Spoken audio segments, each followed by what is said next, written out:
주께서 내 원수의 목전에서 내게 상을 차려주시고 기름을 내 머리에 부으셨으니 내 잔이 넘치나이다. 내 평생의 선하심과 인자하심이 반드시 나를 따르리니 내가 여호와의 집에 영원히 살리로다. 아멘.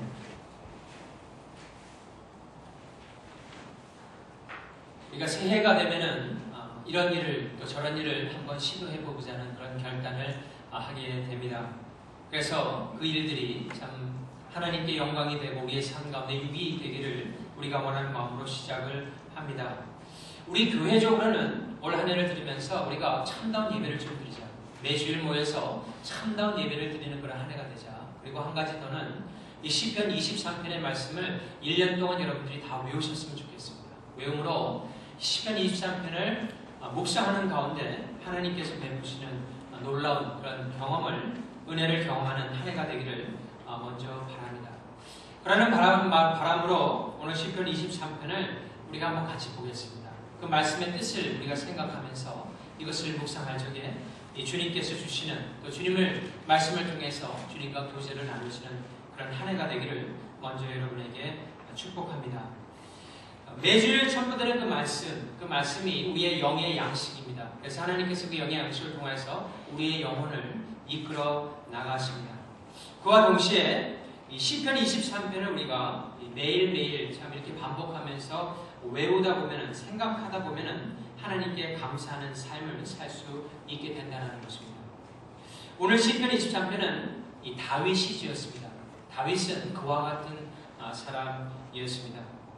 시편 23편의 결론적인 6절 말씀을 보게 되면은 다윗의 인생을 총체적으로 이렇게 말하고 있는데, 그런 다음과 같은 그가 받은, 또한 또 앞으로 받을 복에 대해서 그의 삶을 이렇게 말하고 있습니다. 내 평생의 선하심과 인자하심이 반드시 나를 따르리니 내가 여호와의 집에 영원히 살리로다. 사랑하는 성도 여러분, 이 하나님께서 우리를 사랑하시는, 또 우리에게 은혜를 베푸시는 것은 잠시 있다가 없어지는 것이 아니라 우리 평생 동안 하나님께서 베풀어 주실 것을 약속하고 계시다라는 것입니다. 이것은 참으로 중요합니다. 우리가 우리의 앞날을 생각하면서 주의 선하심과 인자하심이 영원토록 또 평생 나를 따른다라고 하는 그런 신앙을 가질 적에 우리 삶 가운데서 아무리 어려운 일이 있더라도 그 모든 것들을 극복해 나갈 수 있다라는 것입니다. 우리도 이 다윗과 같이 이와 같은 은혜를 늘 사모하며 매일매일 살아가는 그런 인생이 되어야 할 것입니다. 다윗은 그의 평생에 하나님께서 부어주실 그 복을 오늘 본문에서 4가지로 축약해서 말을 하고 있습니다. 우리가 한 가지 한 가지 보도록 하겠어요.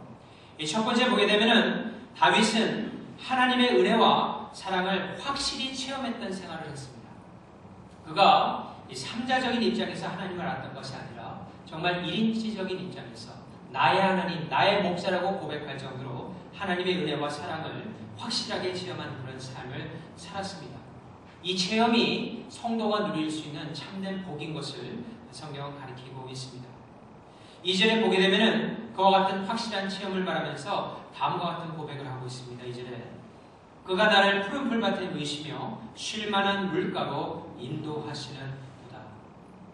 이 말씀은 이 목자가 양을 이끄는 그 비유를 통하여서 이 성령님께서 또 하나님의 말씀을 통하여서 다윗이 양육받고 그의 인생의 삶을 걸어갔던 것을 표현하고 있는 말씀인 것입니다.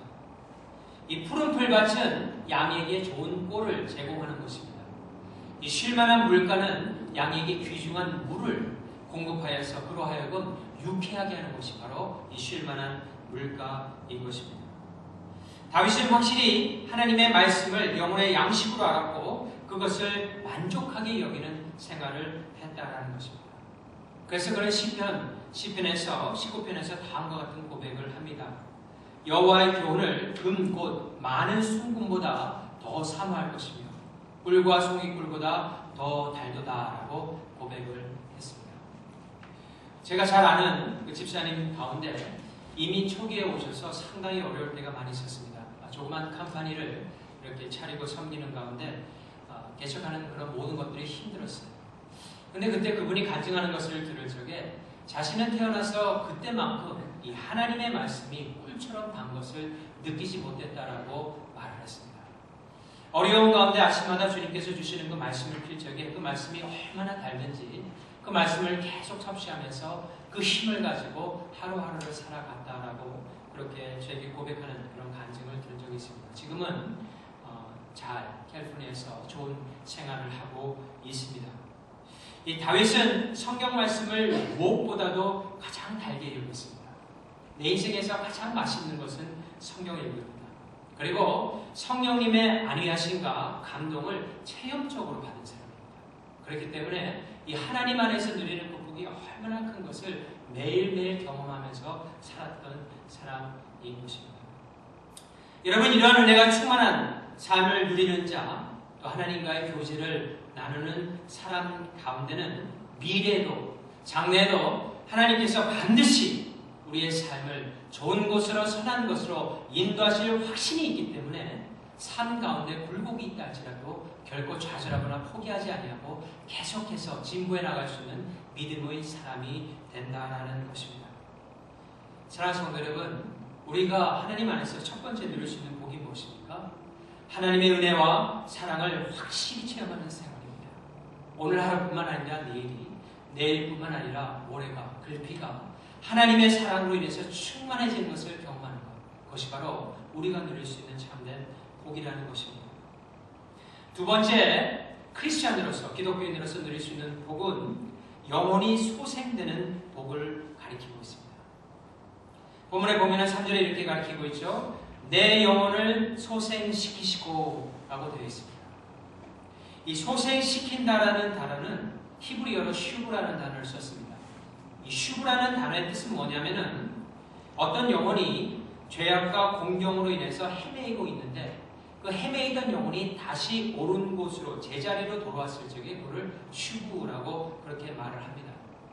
다시 말한다면 영혼이 소생된다는 것은 무엇이냐면 죄로 말미암아 어두웠던 심령이 하나님께서 밝은 빛을 비춰주셔서 회개함으로 말미암아 주님께로 돌아와 제자리를 찾았을 적에 그 영혼이 소생되었다라고 성경은 가리키고 있는 것입니다.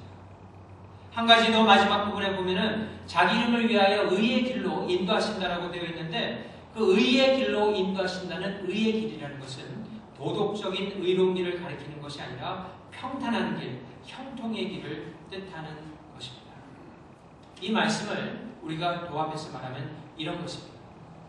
사람이 죄로 말미암아 어두운 가운데 있을 적에는 마치 이스라엘 백성들이 40년 동안 광야를 헤매는 것 같이 진보하는 것 같지만 결국 제자리를 맴도는 생활을 할 수밖에 없습니다.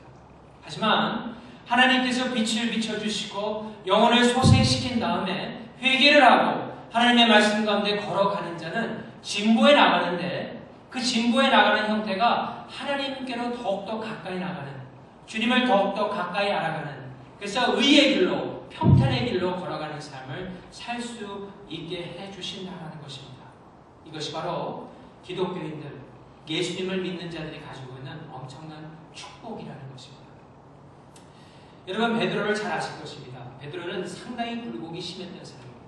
근데 그 베드로가 아마 가장 힘든 자리가 하나 있었을 텐데 그 중에 하나는 예수님을 3번이나 부인한 다음에 부활하신 예수님을 티베리아 바닷가에서 그 호숫가에서 다시 만나서 예수님께서 직접 만드시는 그 물고기와 떡을 먹으면서 예수님과 그 불편한 자리를 마련했을 적에 그때 아마 그의 마음이 심령이 가장 힘들었지 않았나 생각을 해볼 수 있습니다. 그때 예수님께서 그 베드로를 보면서 3번의 똑같은 질문을 하십니다. 네가 나를 사랑하느냐? 네가 나를 사랑하느냐? 그 3번의 질문에 똑같이 답을 합니다. 2번까지는. 하지만 나중에는 너무나 민망해서 자신이 부인을 예수님을 몇 번이나 부인해놓고 다시 사랑한다 그러니까 이게 얼굴이 뜨끈뜨끈해서 그렇게는 못하고 민망해서 제 마음 주님이 아시지 않습니까? 이제 좀 그만 물어봐 주십시오. 저를 좀 힘들게 하지 마십시오라고 주님께 고백을 합니다. 그제서야 예수님께서는 그 베드로를 바로 이끌어내시고 그 전에 하셨던 그 약속, 너를 더 이상 고기를 잡는 어부가 아니라 내가 이제는 너를 사람을 낳는 어부로 만들겠다라고 하는 그 약속을 그 순간에 다시 한번 말씀하시고 그 베드로를 이끌어서 정말 많은 사람을 주님께로 인도하는 그런 어부로 만들어 주십니다. 여러분, 이 세상에서 우리가 사는 가운데 가장 보람된 일이 있다면 우리 자녀를 키워서 그들이 훌륭한 자리로 가게 하는 것도 참 보람된 일일 것입니다. 우리는 아마 그것을 위해서 많은 시간을 이렇게 투자를 할 것입니다. 하지만 그와 더불어서 어떻게 보면 그것보다 더 우리에게 보람된 일이 있다면 한 영혼을 사랑하고 그를 주님께로 이끌어서 그가 주님 앞에서 참된 사람으로 자라나가는 그 모습을 볼 적에 그것만큼 보람된 일은 없다라는 것입니다. 예수님께서는 그 일을 시키기 위해서 베드로를 먼저 회복시켰습니다. 그 영혼을 소생시켰습니다. 그런 다음에 그를 통하여 예루살렘 교회를 세우게 하시고 예루살렘 교회에서 중추적인 역할을 감당할 수 있게 했다는 것입니다. 사랑하는 성도 여러분, 예수님께서는 지금도 우리의 영혼을 소생시키고 계십니다. 이 영혼을 소생시키실 뿐만 아니라 오늘 본문 말씀 원어적으로 보게 되면은 이 소생이라는 단어 가운데 우리의 육신도 이 소생시키는 것을 성경은 가리키고 있습니다. 유다의 왕 가운데 히스기야라는 왕이 있었습니다. 유다의 왕은 대체적으로 괜찮았습니다. 하지만 대부분의 왕들이 80~90%가 좋지 않았고 이 북이스라엘을 말할 것도 없었어요. 근데 그 중에 괜찮은 왕, 그래도 경건한 왕 중에 하나가 히스기야라는 사람이 있었습니다. 근데 이분이 한 번은 큰 심한 병석에 눕게 되었습니다. 그리고 곧 죽게 되었어요. 그 상처의 부위가 어떤 것이 성경이 잘 나와 있지는 않지만 지금으로 따지자면 아마 그 인펙션이 아주 컸던 것 같아요. 그래서 거의 힘든 그런 상태에 있었을 적에 이사야 선지자가 그에게 찾아와서는 청천벽력 같은 말을 합니다. 네가 곧 죽을 것이다. 하나님께서 그렇게 말씀하셨다는 것이죠. 그때 히스기야가 지체하지 아니하고 성전에 있는 벽 쪽을 향하여서 그의 낯을 돌리고 얼굴을 돌려서 하나님께 눈물로 기도를 합니다. 그 기도의 내용이 이런 것이었어요. 하나님, 주께서 제 인생을 한번 쭉 보시고 그래도 그 가운데서 내가 주님을 위해서 선하게 했던 일이 있더라면 그 선한 것을 기억하여 주시옵소서. 그 말은 무엇을 가리키냐면 그 선한 것을 좀 보시고 죄에 상한 이 심령을, 이 육신을 주님께서 좀 낫게 하여 주시옵소서 라고 주님께 간절히 기도했던 것입니다. 하나님께서는 그 기도를 들으시고 선지자 이사야를 다시 보내서 그가 15년 동안 다시 살 것이라고 말씀을 전해주십니다. 그런 다음에 사람을 시켜서 모화가 반죽을 가지고 오라고 합니다. 그래서 그 상처의 부위에 얹자 그가 나서 15년 동안 더 살았다는 그런 기록이 있습니다. 이것은 무엇을 가르칩니까? 하나님께서는 우리의 영혼만 소생시킬 뿐만 아니라 우리의 육신까지도 사실 매일매일 리바이브 시킵니다.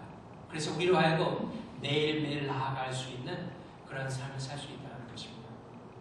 저는 신학교를 다니면서 경험했던 좋은 경험들이 참 많이 있습니다. 캘리포니아 20년 전에 신학교를 다니면서 근데 신학교 교수님들을 보면서 한 가지 공통점을 제가 깨달은 것이 있어요. 이 강의 시간에도 참 놀라운 말씀들 전해주시지만은 모든 그 교수님들의 한결같이 공통적인 것은 그 눈에서 불이 나온다는 것입니다. 이 눈이 살았어요. 고령인 나이인데도 70의 나이도 75세의 나이도 일단 그 단에 쓰셔서 하나님의 말씀을 가리키는 그 눈만은 정말 불꽃과 같이 빛나는 것을 제가 봤습니다. 이것은 무엇을 가리킵니까? 하나님께서는 우리의 영혼뿐만 아니라 우리의 육신까지도 일으켜 세워주셔서 하나님의 일을 감당할 수 있는 사람으로 만들어 주신다라는 것입니다. 여러분이 육신적인 질병이 있을 적에도 하나님께 나오길 바랍니다. 그리고 하나님께 간절히 기도하세요. 며칠 전에도 저도 좀 그런 기도를 드렸었는데 뭐 대단한 건 아니지만은 하나님께서 들어주세요. 그 자신의 육신을 하나님께서 소생시킴을 깨달을 적에 거기에서 힘을 얻고 더욱더 주님을 섬길 수 있는 여러분의 삶이 된다는 것입니다.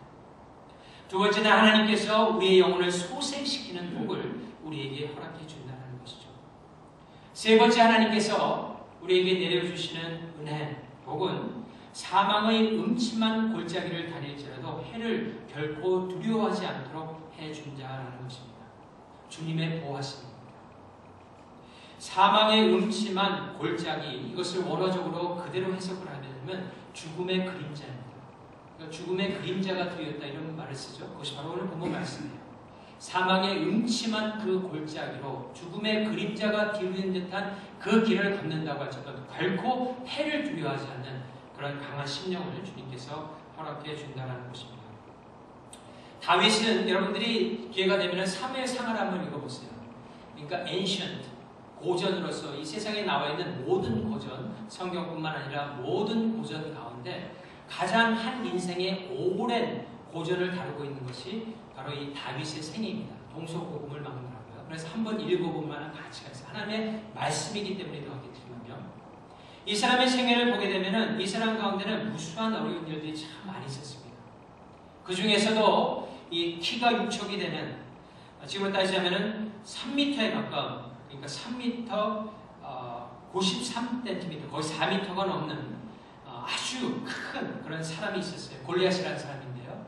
이 사람과 대항해서 싸울 적에 그는 작은 키로 물맷돌 하나로 그를 넘어뜨리는 엄청난 기적과 같은 역사를 일으켰습니다. 근데 그가 그 골리앗과 싸울 적에 다른 것이 아니었어요. 딱 한 가지를 생각하고 그에게 갔습니다. 그것은 무엇이냐면 하나님께서 예전에 자신에게 능력을 주셔서 이겼던 승리의 생각들을 그에게 주셨습니다. 그건 뭐냐면 이 다윗이 원래는 목동으로 목자였는데 양을 많이 칩니다. 근데 양을 치다가 갑자기 들짐승들, 때에 따라서는 곰이나 이 사자 같은 것이 나타나서 으르렁거리게 되면 상당히 무섭지 않겠습니까? 근데 그 으르렁거리는 곰과 사자를 하나님께서 능력을 주셔서 이겼던 그런 과거의 경험들을 그로 하여금 생각나게 하고, 그래서 골리앗을 마치 그와 같이 여겨서 하나님의 참 능력으로, 이 물매로 그를 이길 수 있었던 능력을 부여했던 그런 것을 경험했던 사람이 바로 다윗이었다는 것입니다. 다윗은 그와 같은 경험뿐만이 아니라 훗날 사울 왕에 의해서 많은 추격을 받았던 사람입니다. 그래서 여러 번 죽을 고비를 넘겼던 사람이에요. 그래서 한 번은 이런 표현을 했어요. 그의 인생을 살면서 나와 죽음과의 사이는 한 발걸음 차이밖에 없다. 내가 잘못 디디면 죽는다 할 정도로 아주 위태위태한 삶을 살았던 사람입니다. 그런데 그 삶 가운데서도 결코 두려워하지 않고 담대하게 매일매일 살았던 그런 마음을 가질 수 있었던 것은 다른 것이 아니라 하나님을 믿는 마음이 있었기 때문에 그렇습니다. 다윗은 하나님께서 항상 그와 함께 하신다는 것을 믿었습니다. 그래서 그런 표현을 하고 있지 않습니까? 4절 말씀 다시 한번 봅니다. 보면 이렇게 되어 있죠. 내가 사망의 음침한 골짜기로 다닐지라도 해를 두려워하지 않을 것은 주께서 나와 함께 하십니다. 주의 지팡이와 막대기가 나를 안위하시나이다. 이렇게 되어 있죠. 그 당시 목자들이 지팡이는 양떼들을 이렇게 움직이는 데 썼습니다. 여러분 그 성화 같은 거 보면은 목자가 큰 지팡이에 구렁새 같은 이렇게 뒤가 구부러져 있는 그런 지팡이를 걸고 있습니다. 그 지팡이를 이용해서 양이 잘못 가면은 이렇게 목을 감아서 제자리에 갖다 놓는 그런, 다시 말해서 이 한 지팡이는 이 양떼들을 바르게 이끌 수 있는 그런 도구로 썼다라는 것입니다. 다른 하나는 지팡이를 들고 있었는데 이 지팡이는 막대기를 들고 있었는데 이 막대기는 맹수들이 닥쳤을 적에 그 맹수들을 한 번에 쳐서 양떼들을 구할 수 있도록 이 목자들이 그것을 사용했다는 것입니다. 마치 하나님께서 우리를 인도하시는 모습이 때에 따라서는 우리를 탁탁 이렇게 치시면서 다른 길로 갈 수 있도록 해주시고, 또 맹수나 사단의 또 악한 영들이 우리를 침범하려고 그럴 적에는 그 입으로써 막으심으로 말미암아 우리를 침범치 못하게 함으로 인해서 우리의 삶을 잘 인도해 가시는 그런 하나님의 목자 되신 모습을 이 다윗은 경험했다라는 것입니다. 우리의 삶 가운데 그런 하나님의 인도하심을 주목할 적에 우리가 때에 따라서 어떠한 상황, 두려운 상황을 경험한다 할지라도 그것을 이겨낼 수 있습니다. 여러분, 사람들에게 찾아오는 두려움 가운데 여러 가지의 종류가 있지만 그 중에 하나가 이 앞날의 불확실함에 대해서 찾아오는 이 불안감일 것입니다. 사람은 누구나 자신의 삶을 좀 조종하고 살고 싶어 합니다. 내가 원하는 대로 나아가기를 참 원하는 것이 누구나 다 그렇습니다. 그런데 이 미래만큼은 어떻게 할 수가 없는 것입니다. 미래를 어느 정도 예측할 수는 있지만은, 그래서 어느 정도의 삶을 유지할 것이라고 생각할지는 모르겠지만 사실 그 앞날은 닥쳐봐야 아는 일이기 때문에 사람들은 불확실한 미래를 생각할 적에 두려워한다는 것이죠. 그런데 성경에 보게 되면은 하나님께서 그와 같은 일을 허락하셨다는 것입니다. 이것은 누가 만들어낸 것이 아니라 하나님께서 모든 인생에게 미래를 예측할 수 없도록 하셨다는 것입니다. 그래서 전도서 7장 14절에 보면은 다음과 같은 말이 있어요. 형통한 날에는 기뻐하고 곤고한 날에는 되돌아보아라. 이 두 가지를 하나님이 병행하게 하사 사람이 그의 장래일을 능히 헤아려 알지 못하게 하셨느니라 라고 되어 있습니다. 근데 그렇게 하신 근본적인 이유가 있다면은 그러므로 말미암아 우리로 하여금 하나님을 의지할 수 있다. 우리가 다른 것 의지하지 아니하고 미래를 생각할 적에 하나님의 선하심과 인자하심이 내 평생 동안 따라간다라고 하는 그 믿음을 가지고 하나님을 의지할 수 있도록 하나님께서 그렇게 만들어 놓으셨다는 것입니다. 그것을 믿고 우리가 주님을 믿고 따라갈 적에 우리의 삶 가운데서는 그 어떤 것보다 참되게 주는 평강을 맛볼 수 있다는 것입니다. 여러분, 이 사망의 음침한 골짜기로 걸어 다닌다라고 하는 그런 표현을 볼 적에 우리가 한 가지 주목해야 될 것이 있어요. 왜냐하면 사망의 음침한 골짜기로 양떼를 지금 누가 인도하고 있습니까? 누가 인도하고 있습니까? 목자가 인도하고 있죠. 그죠? 양들이 간 것이 아니에요. 목자가 인도하는 것입니다. 제가 지난번 시편 23편 재작년쯤에서 제가 설교할 적에 그때 그 말씀이 이런 말씀을 드렸어요. 왜 목자들이 그렇게 죽음의 사망의 음침한 골짜기로 가냐 하면은 한때가 되고 여름이 되면은 이 풀들이 말라버리기 때문에 없어집니다. 그때 풀들이 존재하는 것이 계골 골짜기의 깊은 곳이에요. 습한 곳이에요. 거기에 가면은 많은 좋은 풀들이 있어요. 그래서 목자가 때에 따라서는 그쪽으로 양떼들을 인도합니다. 근데 한 가지 중요한 것은 뭐냐면은 그런 음침한 골짜기에 항상 맹수들이 살고 있어요. 그렇기 때문에 신경을 바짝 세우고 이 풀은 뜯어 먹지만은 목자의 인도하심에 맞춰서 나아가야 된다는 것입니다. 이것을 우리의 영적인 생활 가운데서도 참으로 참 놀라운 진리를 우리에게 가르쳐주고 있습니다. 우리가 평안한 때도 자라납니다. 애들들이 잘 자라나죠. 하지만 우리가 어려운 순간 속에서도 참 힘든 가운데서도 우리의 영적인 삶이 자라난다라는 것입니다. 이것을 우리가 잊어서는 아니 된다는 것이에요. 여러분, 이 나무가 자라는 것을 봐더라도 그렇게 알 수 있죠. 나무가 여름에만 쑥쑥 자라나는 것이 아닙니다. 겨울에도 자라납니다. 나이테를 보면 알 수 있어요. 여름에는 빨리 자라지만은 겨울에는 천천히 자라지만은 알래스카에 같은 추운 곳에서 자라는 나무가 사실은 굉장히 값어치 있는 나무로 팔려나가게 됩니다. 왜냐하면 단단하기 때문에, 강인하기 때문에 그 나무는 아주 고급에 팔려나가게 되어 있다는 것입니다. 마치 하나님께서 때에 따라서 사망의 음침한 골짜기로 우리를 이끄시는 것은 다른 이유가 아니라 우리와 하여금 더욱더 강인한 마음을 가질 수 있도록, 더욱더 굳센 믿음을 가질 수 있도록 우리로 그렇게 해나가신다는 것입니다. 이것을 믿을 적에 우리는 주님께 더욱더 감사하며 그 가운데서도 결코 두려워하지 않는 삶을 살 수 있다는 것입니다.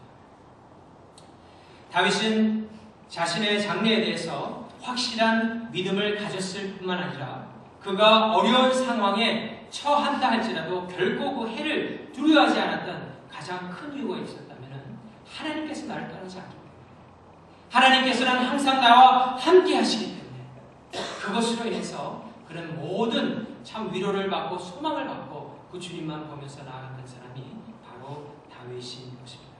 사랑하는 성도 여러분, 우리가 이 땅 가운데서 또 누릴 수 있는 하나님의 세 번째 복이 무엇입니까? 아무리 힘든 가운데서도 결코 두려워하지 않는 것입니다. 왜냐? 하나님께서 우리와 함께 하시기 때문인 것입니다. 마지막으로 한 가지 더 성경에서 가르치고 있는 주님께서 주신 복은 여호와의 집에서 영원히 살 소망의 복을 우리 모두가 가지고 있다는 것입니다. 여호와의 집에서 영원히 살 소망의 복을 우리가 가지고 있다는 것입니다. 이 하나님의 나라, 천국을 가장 짧게 잘 표현한 것 중에 하나가 이 여호와의 집이라는 단어입니다. 그 가운데 많은 것이 들어가 있어요. 왜 여호와라는 말을 썼죠? 그것은 하나님이 계시기 때문에 그렇습니다. 천국이 좋은 이유는 다른 이유가 아닙니다. 거기에는 보화도 있고 금도 있고, 어떤 금은 너무나 투명하여서 골드인데 이 밖을 볼 수 있는 투명한 골드라는데 그게 어떤 건지를 잘 모르겠어요. 보지를 못해서. 근데 정말로 우리가 이 땅에서 볼 수 있는 가장 아름다운 광경을 초월하는 우리의 심령이 너무나 좋아서 기뻐 외치는 것이 천국인데 그 천국이 가장 좋은 이유는 다른 이유가 아니라 우리의 영원한 목자 되신 하나님이 계시기 때문에 그것이 좋은 것이에요. 그래서 그것을 여호와의 집이라고 부릅니다. 왜 집이라고 했습니까? 이 세상 가운데서 가장 많은 사랑을 느끼며 가장 안도감을 누릴 수 있는 것이 이 집이기 때문에 그렇습니다. 그래서 여호와의 집이라 그러면은 하나님이 계시되 그 가운데는 충만한 사랑이 있고 그 가운데는 충만한 안정감이 있는 그곳이 바로 천국이기 때문에 그것을 여호와의 집이라고 부르게 되는 것입니다. 예수님께서 이 땅에 오셔서 천국에 대한 많은 비유를 하셨습니다. 근데 그렇게 비유를 하신 것은 천국에 대해서 모든 것을 말하더라도 우리가 육신을 입고 있는 한은 그것을 다 이해하기가 참 힘들어요. 얼마나 힘든 것이냐면은 뱃속에 아이가 있는데 그 아기에게 이 세상에 나오면은 네가 어떤 삶을 살게 될 것이라고 설명하는 것보다 더 힘들다라고 생각하면 됩니다. 그게 더 쉬워요. 뱃속의 아기한테 여러분들이 아무리 말하더라도 그 아이가 이해를 하겠습니까? 이해를 못하죠. 그런데 차라리 천국을 설명하는 것은 그것보다도 더 힘든 일이기 때문에 예수님께서 이 땅에 오셔서 우리가 이해할 수 있을 정도로 아주 수준을 낮춰서 천국을 세상의 것들과 비교하면서 말씀하셨다는 것입니다. 그런데 예수님께서 말씀하신 모든 것들을 종합해 보면은 한마디로 핵심적으로 예수님께서 말하는 것은 무엇이냐면 참 좋은 곳이라는 것입니다. 참 좋은 곳이다. 그것은 반드시 들어가야 되는 곳이라는 것을 나타내고 있다는 것입니다. 우리가 이 세상에서 천국을 직접 보지는 못합니다. 여러분 천국을 갔다 왔다라고 해서 이 책을 줬던 그런 사람들도 있고 Near Death Experience라고 해서 천국에 갔다 온 사람들의 책들이 많이 팔리는데 저는 사실 그런 걸 별로 좋아하지 않습니다.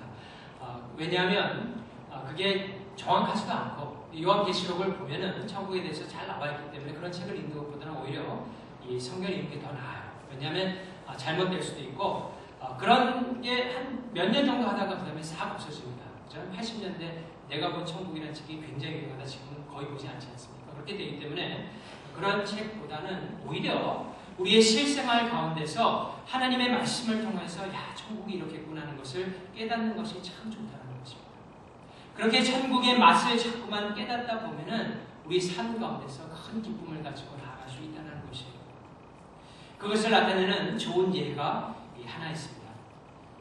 한 번은 이 영국 그쪽에 있는 스코틀랜드에서 양떼를 다른 나라 쪽으로 이렇게 운반하는 일이 있었습니다. 근데 그 다른 나라가 상당히 먼 곳에 있었어요.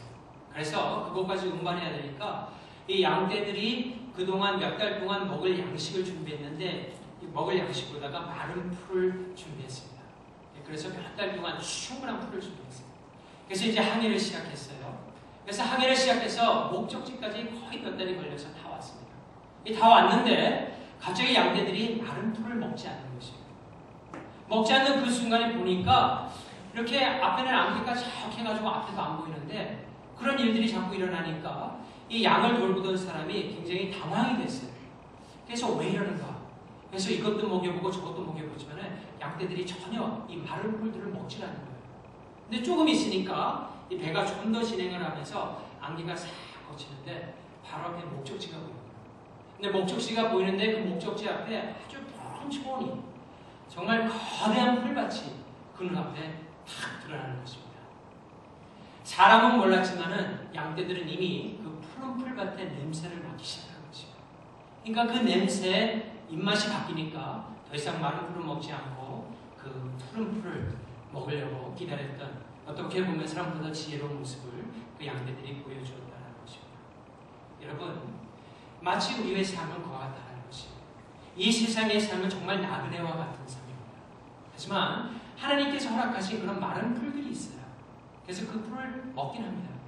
하지만 우리가 정말 우리의 생명을 유지시키고 정말 기쁨을 주기 위해서 우리의 삶을 드라이브해 나갈 수 있는 것은 천국의 맛을 볼 수 있는 그 꼴들을 우리가 먹어나가기 시작한 중에 거기에 참 감격이 있고 그로 인해서 여호와의 집, 하나님의 천국을 더욱더 기대하며 바라며 영원히 살 것을 소망으로 삼고 나아가는 복을 누릴 수 있다는 것입니다.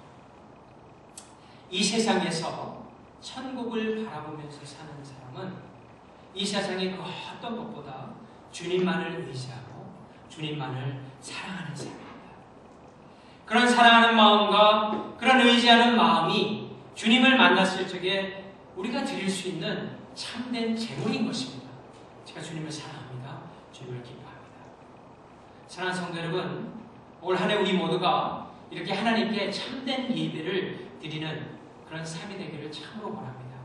그와 더불어서 특별히 시편 23편을 여러분들이 깊이 묵상하는 가운데 한번 외워보시기 바라요. 제가 한 3주 전부터 하는데 참 은혜가 돼요. 외우는 가운데 하나님께서 주시는 그 4가지 복을 우리가 마음속에 꼭 품고 올 한 해는 주님과 친밀한 교제를 나누는 여러분 다 되시길 우주 예수 그리스도의 이름으로 축원합니다. 기도하시겠습니다.